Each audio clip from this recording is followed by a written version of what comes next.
কই গো, কিছু কি ঠিক করলে? রাজকুমারের জন্মদিনে কি উপহার দেবে? হ্যাঁ গো, পেয়েছি। এই দেখো। উমা, এই যে তোমার ছোটবেলা সোনার আংটিখানা। হ্যাঁ গিন্নি, ঠিক ধরেছ। যেটুকু যা গয়না ছিল সবই তো দেওয়া হয়ে গেছে, নহে বিক্রি হয়েছে। আর তো কাউকে কিছু দেওয়ার নেই, তাই ভাবলাম এটাই উপহারে দিই। এ ভালো ভেবেছো। বেশ, আসি তাহলে। ওদিকে সবার দেরি হয়ে যাচ্ছে গিন্নি।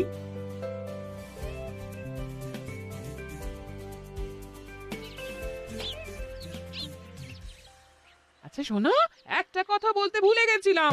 আজ একটু তাড়াতাড়ি বাড়ি এসো, শাড়িওয়ালাকে আসতে বলেছি দুপুরে। আবার শাড়িওয়ালা কেন? আরে তুমি ভুলে গেলে, সামনে আমার বোনদির বিয়ে, তার জন্য নতুন শাড়ি লাগবে না গো। একমাত্র বড় মাসির মেয়ে বলে কথা। বুঝলাম।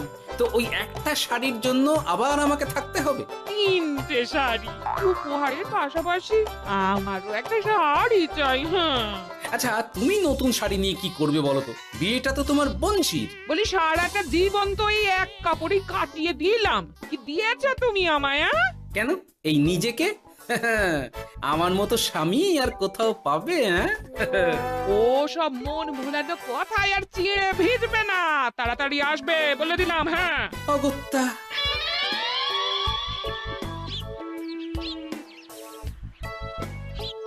দূর, গিন্নিরও যত কথা সব বেরোনোর সময়। আবার তাড়াতাড়ি ফিরেও আসতে হবে শাড়ির জন্য। দেখি মহারাজকে বলি অগ্রিম বেতনের জন্য, না হলে তো শাড়ি কেনা যাবে না। তাও একটা হলে হতো, কিন্তু এনাকেও দিতে হবে। আসলে সত্যিই তো, গিন্নি আমার কত যত্ন আত্তি করে, কিন্তু তাকে আজ পর্যন্ত তেমন কিছু উপহার দিতে পারেনি। না, গিয়ে বলি।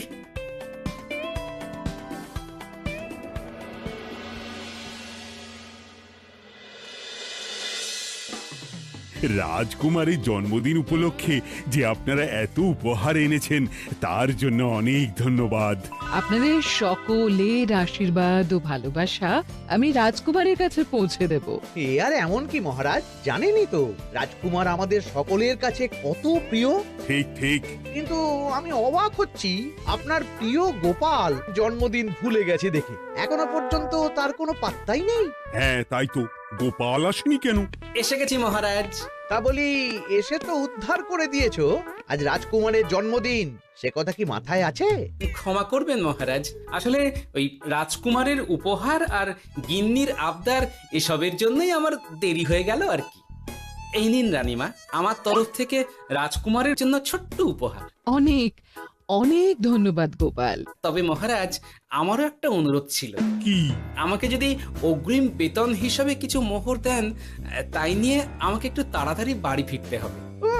উনি বলবেন আর ওনাকে দিতে হবে, মামা বাড়ির আবদার। যেটা জানেন না তার মাঝে এত কথা বলেন কেন? হ্যাঁ, আসলে মহারাজ, আমার গিন্নির বোনের মেয়ের বিয়ে সামনে, তাই গিন্নি আবদার করেছে ওই নতুন শাড়ি কেনার জন্য। জানেনই তো বিয়ে বাড়ির কত খরচা, তাই। এ তো খুব ভালো কথা, কিন্তু অগ্রিম বেতন কেন? এমন একটা ভালো খবর দিলে আমার তরফ থেকে তোমার জন্য কিছু মোহর উপহার। এই না, ধন্য মা আপনি। আপনার মতো মা থাকতে সত্যি ছেলের কোনো চিন্তা থাকে না রানীমা। ইস, বেটা আবার সুযোগ বুঝে মোহর পেল। কেন যে আমার এমন হয় না। এবার তাহলে আসি মহারাজ, গিন্নি ওদিকে অপেক্ষা করছে। হ্যাঁ হ্যাঁ, যাও যাও, আজ তাহলে সভা এখানেই শেষ করলাম। মহারাজ, আপনার সাথে আমার একান্তে কিছু কথা আছে। আমি অন্দরমহলে গেলাম। রানীমার আবার হঠাৎ কি হলো, ব্যাপারটা দেখতে হচ্ছে।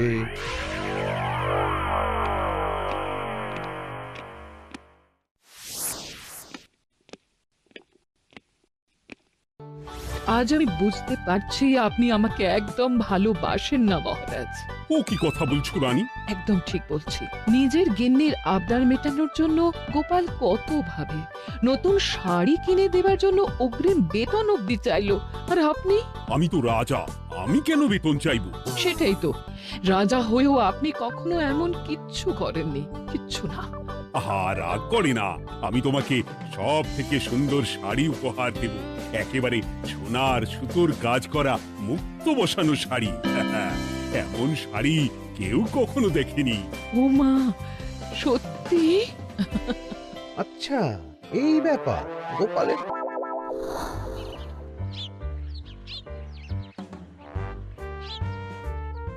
হাজার চেষ্টা করেও গোপালকে আটকানো যায় না। দূর দূর দূর, আমি যা চেয়েছিলাম তা ওই গোপাল পেয়ে গেল। ও কি গো, তুমি কার সাথে কথা বলছো? দুর্ভাগ্যর সাথে। কি সব অলক্ষণে কথা? কি হয়েছে? কি আর হবে, সবই তো তোমার দোষ। আমার দোষ? হ্যাঁ, তুমি আমার কাছে বায়না করো না কেন কিছু? তুমি বায়না করনি বলেই আজ আমি রানীমার কাছ থেকে মোহর পেলাম না, কিন্তু গোপাল পেয়ে গেল। এবার বুঝলাম। ঠিক আছে, এখন তাহলে বায়না করছি, তুমি কাল গিয়ে সেটা রানীমাকে জানাবে। ঠিক আছে? হ্যাঁ, করো করো করো, বায়না করো, বায়না করো। কি চাই, কি চাই, কি চাই? পেয়েছি। তুমি রানীমাকে গিয়ে বলবে যে আমার একটা সোনার হার চাই। এই না হলে আমার বউ। দারুণ চাল চেলেছো।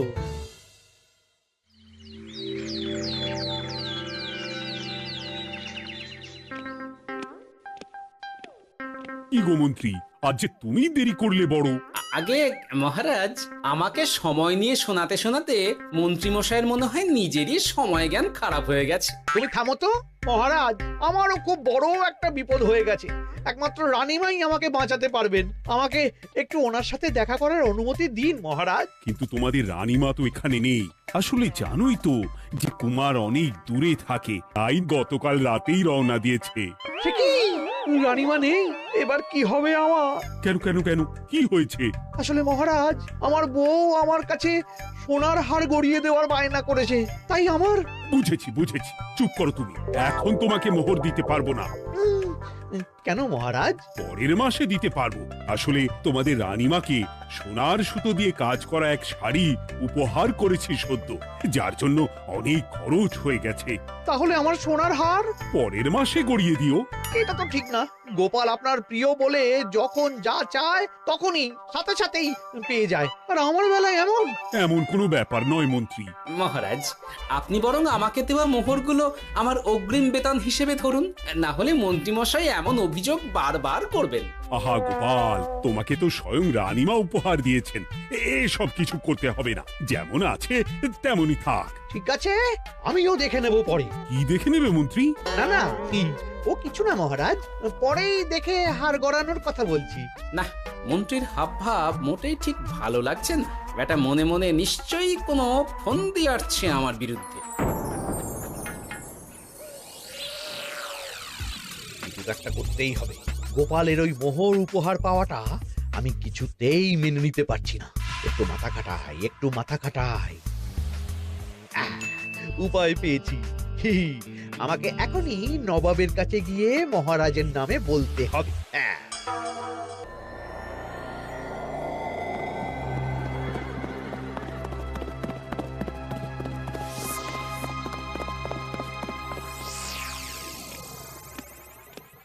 প্রণাম নবাব বাহাদুর। আরে এ যে কৃষ্ণনগরের রাজা কৃষ্ণচন্দ্রের মন্ত্রী, তো হঠাৎ এখানে কেন? আমি নবাব বাহাদুরকে আন্তরিক ধন্যবাদ জানাতে এসেছি। কিসের জন্য? এই যে আমরা খুব খুশি রাজা কৃষ্ণচন্দ্রের মতো একজন শক্তিশালী রাজা পেয়ে। শুধু সামরিক বলেই নয়, আর্থিক, সামাজিক, রাজনৈতিক সব দিক থেকে। আর এটা সম্ভব হয়েছে আপনার মতো একজন নবাবের মহারাজের ওপর কৃপা দৃষ্টির জন্য। বলতেটা কি চাইছো তুমি? তেমন কিছুই না, আপনার গুণগান করছি। নইলে আপনিই বলুন না, আমাদের মহারাজ কখনো সোনার সুতোয় বোনা মুক্তোর কাজ করা শাড়ি কিনে রানীমাকে উপহার দিতে পারে? কি সোনার শাড়ি? হ্যাঁ, এমন দামি শাড়ি যা হয়তো নবাবের কাছেও নেই। ঠিক আছে ঠিক আছে, তুমি এখন আসতে পারো। আর শোনো, আমি তোমাদের রাজ্য পরিদর্শনের জন্য লোক পাঠাবো। কবে কখন সেটা কাল তোমাদের সূচনা পাঠিয়ে দেবো, কেমন? ঠিক জায়গাতেই আগুনটা ধরিয়েছি মনে হচ্ছে। বেশ।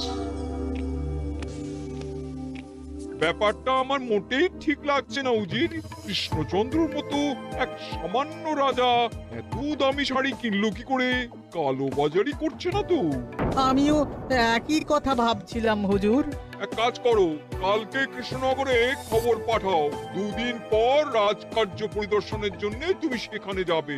সব খতিয়ে দেখবে, আর কিছু বেগতিক বা গরমিল দেখলে সেটা বাজেয়াপ্ত করে নেবে, কেমন? আর কে হুজুর?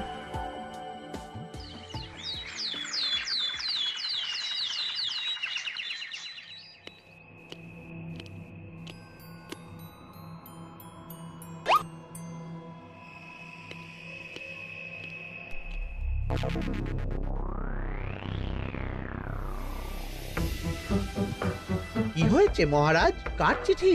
নবাবের রাজকার্য পরিদর্শনের জন্য লোক পাঠাবে 2 দিন পর। এতে চিন্তার কি আছে মহারাজ? চিন্তার বিষয় আছে, নবাব আমার রাজকোষের হিসাবও মিলিয়ে দেখতে চায়। কোনো একটা ভাবে নবাবের কানে আমার সোনার শাড়ি কেনার কথাটা চলে গেছে, তাই সন্দেহ করছে। সে কি কাণ্ড! নবাবকে তো চিনি, ভুল ধরার কোনো সুযোগ ছাড়বে না। আর চিঠিতে পরিষ্কার লিখে দিয়েছে, হিসেবের একটু এদিক ওদিক হলেই সে সব বাজেয়াপ্ত করে নেবে। হায় কপাল! এ সব হয়েছে গোপালের জন্য। অমনি শুরু করে দিলেন। আচ্ছা আমি আবার কি করেছি বলুন তো? তুমিই তো করেছো। সেদিন যদি তুমি তোমার গিন্নির শাড়ি কেনার কথাটা রানীমার কানে না তুলতে, তাহলে রানীমাও মহারাজের কাছে শাড়ির জন্য বায়না করতেন না, মহারাজও সোনার শাড়ি কিনতেন না, আর নবাবও জানতে পারতেন না। একদম ঠিক কথা বলেছ মন্ত্রী, সব দোষ তোমার গোপাল। মহারাজ আপনি এমন বলছেন? হ্যাঁ বলছি, কারণ এটাই হয়েছে। দুশ্চিন্তায় এখন মাথা খারাপ হয়ে যাচ্ছে আমার। আমি জানি না তোমার জন্য আজ অব্দি এমন বিপদে কবে পড়েছি। এবার তোমাকেই এখান থেকে বেরোনোর উপায় বের করতে হবে। আর যদি তা না করতে পারো, তাহলে আজ পর্যন্ত তোমাকে যত মোহর উপহার দেওয়া হয়েছে, সেই সব উপহারের মোহর ফেরত দিতে হবে। সব মোহর যে প্রায় খরচ হয়ে গেছে মহারাজ, আবার আমি কোথা থেকে পাবো? সেটা তুমি জানো। এইবার গোপাল ভালো মতো জব্দ হয়েছে। এ যে লঘু পাপে গুরুদণ্ড। গোপাল পড়ল ফাঁদে, এমন দেখে মন্ত্রী হাসে আর আমার মনটা কাঁদে।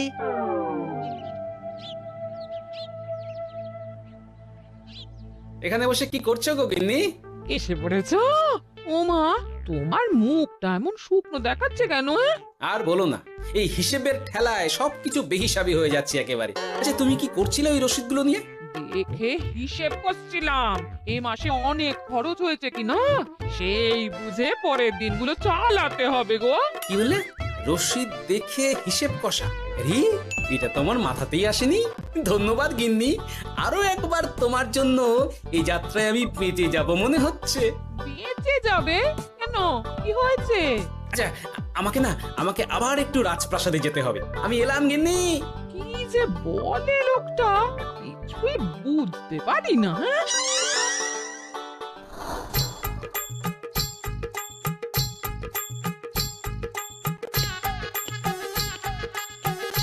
আসতে পারি মহারাজ? এ কি গোপাল, তুমি?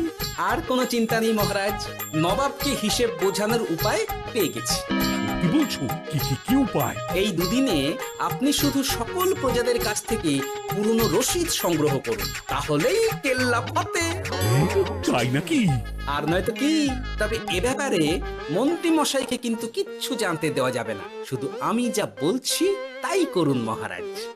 সে তো বুঝলাম, কিন্তু প্রজাদের থেকে পুরনো রসিদ সংগ্রহের কথা ঘোষণা করলেই মন্ত্রী এমনি জানতে পেরে যাবে। চিন্তা করবেন না মহারাজ, আমার কাছে এটারও উপায় আছে। আপনি শুধু খেয়াল রাখবেন যাতে এই কথা 5 কান না হয়। বাকিটা ভরসা রাখুন, কৃষ্ণনগরের একটা ঘাসও নবাব বাজেয়াপ্ত করতে পারবে না।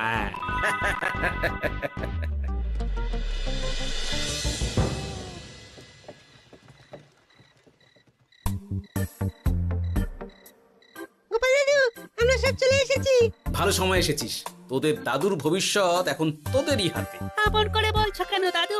আমরা থাকতে তোমার কিচ্ছু হবে না, শুধু বলো না কি করতে হবে। জানি তো, তোদের যেটা করতে হবে সেটা হলো সবার বাড়ি বাড়ি গিয়ে পুরনো রসিদ সংগ্রহ করতে হবে। এই ব্যাপার, এটা এমন কি? কিন্তু কেউ যদি জিজ্ঞাসা করে কেন চাইছি, তখন বলবি যে ওই গোপাল দাদু ওই টোঙা বানাবে বলে পুরনো কাগজ চাইছে। আচ্ছা, আমরা এক্ষুনি নিয়ে আসছি। প্রথম ধাপ হয়ে গেল, এবার পরের ধাপের প্রস্তুতি। যাই, একবার বরং বিজ্ঞানীর কাছ থেকে ঘুরে আসি। বিজ্ঞানী, ও বিজ্ঞানী, বাড়ি আছো? আরে গোপাল যে, এসো এসো ভেতরে এসো। বলো, তোমাকে কিভাবে সাহায্য করতে পারি? তোমার কাছে কালি মোছা যায় এমন কোনো কিছু আছে? কালি মোছার জিনিস?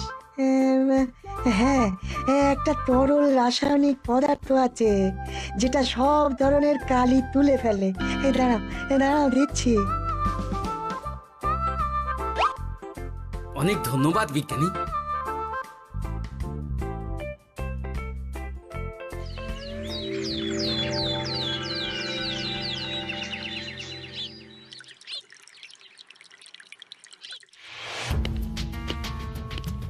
আসুন আসুন, আপনার জন্যই তো অপেক্ষা করছিলাম। তাই নাকি? এতটা পথ উনি এসেছেন, আগে ওনার জন্য শরবত ও মিষ্টির ব্যবস্থা করি। এই যে মহারাজ, আমি জল মিষ্টির ব্যবস্থা করে এনেছি, এটাও সাথে নিন। এটা কি? কেন, হিসেব ভোলা ময়রা পাঠিয়েছে এই মিষ্টি ও শরবতের দাম। এর মধ্যে এই কাজের সাথে যুক্ত ভোলা ময়রা আর তার পরিচারকের পারিশ্রমিকও যুক্ত আছে। হ্যাঁ, আসলে আমাদের মহারাজ তো প্রতিদিনের খরচ খুব হিসেব করে চলেন, তাই। ও, আমি একটু বসবো? নিশ্চয়ই, ওই তো ওদিকে বসার জায়গা।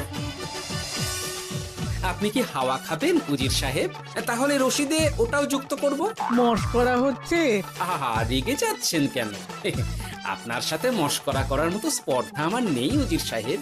আসলে মাসের শেষ তো, তাই একটু বেশি হিসেবে চলতে হচ্ছে আর কি। আমাকে হিসেব দেখাচ্ছ?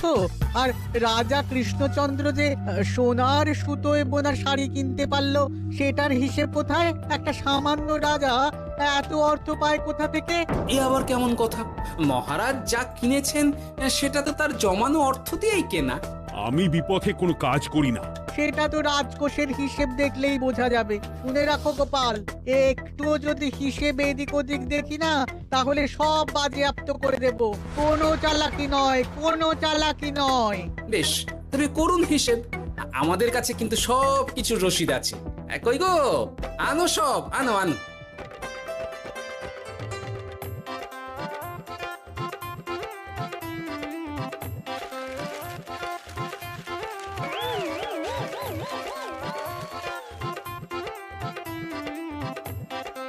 হ্যাঁ, এত রসিদ?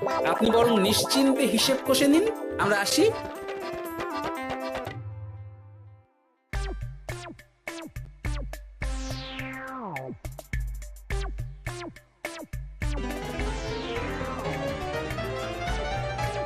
বাবারে, এত হিসেব কষে কষে তো মাথা ঝিমঝিম করছে, খিদেতেও পেট চুই চুই করছে। আপনার হিসেব কত দূর উজির সাহেব? আমাকে এখান থেকে নিয়ে চলো গোপাল, আমি আর পারছি না। ও কি, অঙ্ক কষে কষে তো আপনার সব শক্তি শেষ হয়ে গেছে দেখছি। আচ্ছা চলুন চলুন চলুন, কিছু মুখে দিয়ে দিন, তাহলেই শক্তি আসবে। তাই চলো।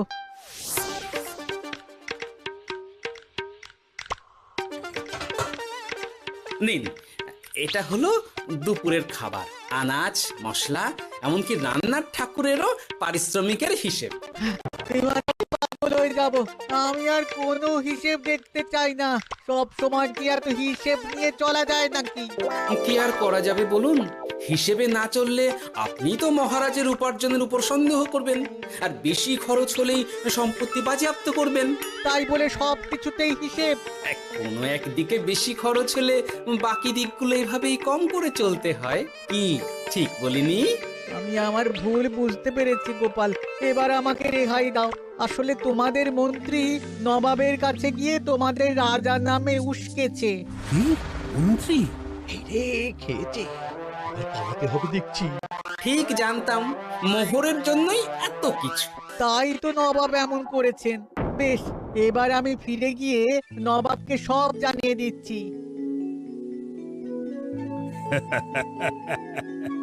সত্যি গোপাল, তোমার তুলনা হয় না। আর মন্ত্রী, আগে মহারাজ, তুমি যা করেছো তার কোনো ক্ষমা নেই। তোমার জন্যই আমার এত হয়রানি হয়েছে। ভুল হয়ে গেছে, আমাকে ক্ষমা করে দিন মহারাজ। গোপালের ওপর হিংসে করে এমন করেছি, আর হবে না। একটা সুযোগ দিন মহারাজ। হ্যাঁ মহারাজ, সুযোগ দিয়েই দিন। বেশ, তবে তোমার শাস্তি হলো রানীমাকে আমি যে সোনা শাড়ি কিনে দিয়েছি সেটার পুরো দাম তোমাকে আমায় দিতে হবে।